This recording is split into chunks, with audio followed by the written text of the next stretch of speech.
පින්නතුනි අපි විහාරස්ථානයේ ඉදි කරගෙන යනු ලබන මේ 21 යන් බුද්ධ ප්‍රතිමා වහන්සේට හිට පෙරවරු 9:01ට යෙදෙන සුබ මොහොතින් ප්‍රතිමා වහන්සේගේ උඩ කොටසේ නිදම් වස්තු තැන්පත් කිරීමේ කටයුත්ත හිට සුබ මොහොතින් සිදු වෙනවා. පෙබරවාරි 7 වෙනිදා අපි මේ ප්‍රතිමා වහන්සේට මුල්ගල තබලා වැඩ කටයුතු ආරම්භ කළා.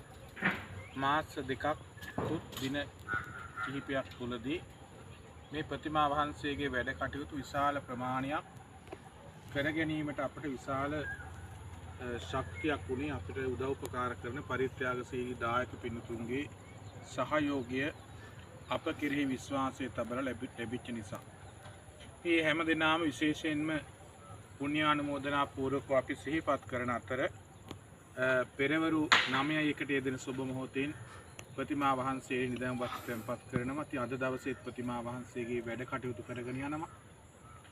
ඊ타ත්ම ඉක්මනින් කෙටි කාලයක් තුළදී ප්‍රතිමා වහන්සේගේ වැඩ කටයුතු ඉවර කරලා ඒ වන්දනාමාන කිරීමට අවශ්‍ය කරන විදිහට ප්‍රතිමා වහන්සේගේ වැඩ කටයුතු ඉවර කර ගන්නටයි බලාපොරොත්තු වෙන්නේ. තව අපිට මේ ප්‍රාකාර බැම්ම, ඒ වගේම පියගැට පෙළ, ඒ වගේම ප්‍රතිමා වහන්සේගේ මළු ආදී ඉදිකිරීමේ වැඩ කටයුතු කිහිපයක් තිබෙනවා. ඒ සඳහා යම් මුදලක් වැය වෙනවා.